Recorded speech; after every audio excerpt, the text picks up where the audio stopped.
हाय, कैसे हैं आप सब? आई होप आप सब बहुत अच्छे होंगे तथा बेहतर तरीके से अपने एग्ज़ाम की तैयारी में लगे हुए होंगे। मैं उम्मीद करती हूँ मैंने पिछली क्लास में जो भी आपको पढ़ाया था तो आपको रंगाई में क्या था, रंग हम पढ़ रहे थे। तो हमें रंग की प्राप्ति कहाँ से हो, रंग होते कितने प्रकार के हैं? तो एक तो प्राकृतिक रंग होते हैं, दूसरे कौन से होते हैं? तो हमारे कृत्रिम रंग होते हैं। जो प्राकृतिक रंग होते हैं हमें प्रकृति से प्राप्त होते हैं, और प्रकृति से प्राप्त होने के लिए हमको किन किन चीज़ों से प्राप्त होते हैं उसके बारे में हमने डिस्कशन कर लिया था कि वनस्पतियों से मिलते हैं, प्राणियों से मिलते हैं तथा खनिजों से मिलते हैं। आज जो हमें पढ़ना है वो किसके बारे में पढ़ना है? तो हमें कृत्रिम रंग के बारे में पढ़ना है। तो सबसे पहले हम इसको कहते हैं कि ये जो कृत्रिम रंग है हमारा, ये क्या है? जो कृत्रिम रंग है हमारे, इनको संश्लेषित रंग भी कहा जाता है। क्या कहा जाता है? तो इन्हें संश्लेषित रंग के नाम से भी जाना जाता है। क्या कहा? इनका अन्य जो नाम है ये संश्लेषित रंग भी है, संश्लेषित रंग है इनका नाम। और संश्लेषित रंग इनका नाम है, इसके साथ साथ हुआ क्या था, जो इनकी खोज है ये कब हुई? अब ये तो हमें पता है कृत्रिम है, इसका मतलब इसको किसी न किसी ने क्या किया होगा, खोजा होगा। और खोजा भी क्योंकि इधर ये देखा गया कि अगर हमें कीटों से रंग की प्राप्ति करनी है, लाल रंग की हमें प्राप्ति करनी है, और लाल जो रंग है वो हमें इन कीटों से मिल रहा है, जो कि कॉकस कैक्टी नाम का एक कीड़ा है, कीट है, उनसे मिल रहा है।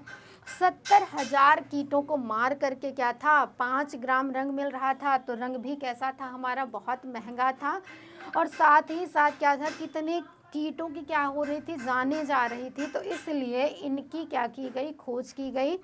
तो जो इनकी खोज है, इनका श्रेय किसको जाता है? तो जो इनकी खोज है, खोज जो है इनकी किसने किया है? तो जो इनकी खोज का अगर श्रेय देखा जाए तो 1856 ईस्वी में विलियम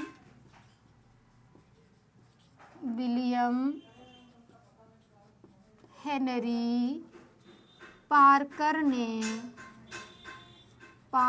ने संश्लेषित रंगों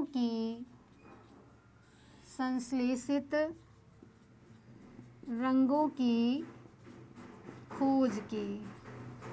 संश्लेषित रंगों की क्या की? खोज की। जिससे हुआ क्या कि अधिक मात्रा में रंगों का उत्पादन किया जा रहा था। उत्पादन भी थोड़ा सा तीव्र हो रहा था। रसायनों का यूज़ करके कृत्रिम तरीके से रंग बनाए जा रहे थे। रंग भी हमारा क्या था, सस्ता था, उत्पादन अधिक था, इसलिए ये क्या थे, तो वर्तमान समय में इन्हीं का प्रयोग हो रहा है। जो प्राकृतिक रंग थे ये हमारे क्या थे, इनका जो प्रयोग है ये कब हो रहा था, प्राचीन समय में। लेकिन जो हमारे कृत्रिम रंग हैं तो इनका जो प्रयोग है क्या है, वर्तमान समय में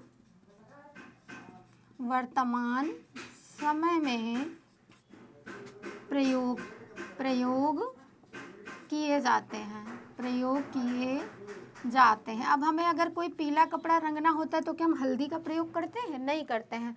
मार्केट से येलो कलर का, पीले कलर का रंग ले आते हैं और अपना कपड़ा क्या करते हैं, रंग देते हैं। तो इसलिए ये क्या है, जो कृत्रिम रंग है इनका वर्तमान समय में क्या हो रहा है, प्रयोग हो रहा है। अब अगर हम इन कृत्रिम रंगों में यानी कृत्रिम डाई के अंतर्गत देखें कि कौन कौन सी डाई आपकी आ जाती है कृत्रिम के अंतर्गत, तो कृत्रिम की अगर हम लोग बात करें कि कृत्रिम में कौन कौन सी आती हैं, तो कृत्रिम में हमारी क्या होती हैं, प्रत्यक्ष हो गया, प्रत्यक्ष रंग हो गया। दूसरा क्या हो गया, अगर हम लोग प्रत्यक्ष के साथ साथ बात करें तो हमारा क्या हो गया, रिएक्टिव डाई हो गया। रिएक्टिव, इसको क्या बोलेंगे, डायरेक्ट बोलेंगे, डायरेक्ट। रिएक्टिव होता है रिएक्टिव डाई। दूसरा हमारा क्या है, एसिड डाई। और क्या है हमारा, तो एजो डाई हो गया। इसके साथ साथ अगर हम लोग बात करें एजो के साथ साथ, तो हमारा सल्फर डाई हो गया। और जो बेसिक है हमारा डायरेक्ट हो गया, रिएक्टिव हो गया, एसिड हो गया, और सल्फर डाई हो गया, सल्फर डाई। और क्या है हमारा, तो सल्फर डाई के साथ साथ अगर हम लोग बात करें तो बेसिक डाई। इसके साथ साथ अगर हम और डाई की बात करें तो और हमारे क्या क्या आ जाते हैं, वेट डाई और डिस्पर्स डाई, वेट या वॉट डाई और एक क्या आता है हमारा डिस्पर्स डाई। डिस्पर्स डाई, मुख्य रूप से हम इन्हीं डाई का प्रयोग करके क्या करते हैं, हम अपने कपड़ों को रंगते हैं। और ये जो सारी की सारी डाई हैं या रंग हैं, ये किस में आते हैं, तो ये हमारे कृत्रिम या संश्लेषित रंग के अंतर्गत आते हैं, यानी कि सिंथेटिक डाई हैं। ये कौन सी हैं हमारी, तो सिंथेटिक डाई हैं। सिंथेटिक डाई में हमने देखा डायरेक्ट डाई हो गई, रिएक्टिव डाई हो गई, एसिड डाई हो गई, एजो डाई हो गई, इसको एजोइक डाई भी बोला जाता है, और सल्फर डाई हो गई, बेसिक डाई हो गई, वाट डाई हो गई, और क्या हो गई हमारी डिस्पर्स डाई हो गई। तो इन डाई का प्रयोग हम क्या करते हैं, वर्तमान समय में करते हैं, और इन्हीं डाई का प्रयोग करके हम कपड़ों में क्या करते हैं, विविधता लाते हैं, अपने मनोभावों को परिवर्तित करते हैं, अपने मनोभावों को क्या करते हैं, प्रदर्शित करते हैं, तथा हम अपने कपड़ों को क्या करते हैं, आकर्षक बनाने का काम करते हैं। तो ये था हमारा जो रंग है या जो डाई है, इनके प्रकार थे। आगे की अपनी क्लास में हम क्या करेंगे, इनको थोड़ा सा डिटेल में जानेंगे, क्योंकि डाई से आपके हर बार एक आध क्वेश्चन पूछे ही जाते कि कौन सी डाई जल में घुलनशील है, कौन सी डाई जल में घुलनशील है, और लिनन के लिए कौन सी डाई का प्रयोग किया जाता है, सूती के लिए कौन सी डाई उचित है, ऊनी के लिए कौन सी है, सिल्क के लिए कौन सी है, और आपका सिंथेटिक फाइबर के लिए कौन सी होती है, पॉलिस्टर या नायलॉन की रंगाई किस डाई से की जाती है। इस तरीके से काफ़ी ज़्यादा क्वेश्चन आपसे पूछे जाते हैं। तो आगे का जो डिस्कशन होगा, इनको हम डीप में पढ़ेंगे। अगर आप हमारे चैनल पर नए हैं तो सबसे पहले आप हमारे चैनल को सब्सक्राइब कीजिए, बेल आइकन को प्रेस कीजिए, ताकि हमारे चैनल से जुड़ी हर छोटी बड़ी अपडेट आपको सबसे पहले मिल सके। वीडियो पसंद आए तो फ्रेंड लाइक और शेयर करना बिल्कुल भी ना भूलिए। आपकी एक लाइक से मुझे बहुत ज़्यादा मोटिवेशन मिलता है। अगर आपको किसी भी टॉपिक को समझने में दिक्कत है तो आप एक बार कमेंट कीजिए। जैसे कि अनु त्रिपाठी जी का कमेंट आया था कि मैम मुझे रंगाई में बहुत ज़्यादा कन्फ्यूज़न है।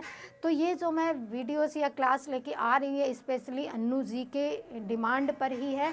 मैं उम्मीद करती हूँ आप लोगों को भी अगर कोई दिक्कत होगी किसी भी टॉपिक में, ये नहीं कि आपकी टेक्सटाइल चल रही है, जिस भी ब्रांच की आप हो, आप कमेंट करिए। एक दिन आया था किसी का कमेंट, शायद रजनी मौर्य जी का था, कि मैम अपगार स्केल पे बता दीजिए।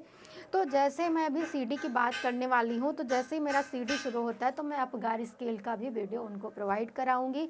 मिलते हैं अपनी नेक्स्ट क्लास में, और आपको हमारे यूट्यूब चैनल पर फ्री ऑफ कॉस्ट सारा जो कंटेंट है ये प्रोवाइड किया जाता है। इसके बदले आपसे कोई कास्ट नहीं ली जाती है। अगर आप अधिक जानकारी चाहते हैं तो आप हमारा Telegram group exam crack with Shashi के नाम से ही हमारा टेलीग्राम ग्रुप चलता है, आप उस ग्रुप को ज्वाइन कर लीजिए और हमारे टेलीग्राम से आप जुड़ जाइए। कोई भी आपकी क्वेरी हो, कमेंट हो, तो आप वहाँ भी मैसेज करिए, मैं सीन करूँगी तो मैं आपको रिप्लाई ज़रूर दूँगी। मिलते हैं अपनी नेक्स्ट क्लास में, तब तक के लिए आप भी स्वस्थ, व्यस्त और मस्त रहें। धन्यवाद।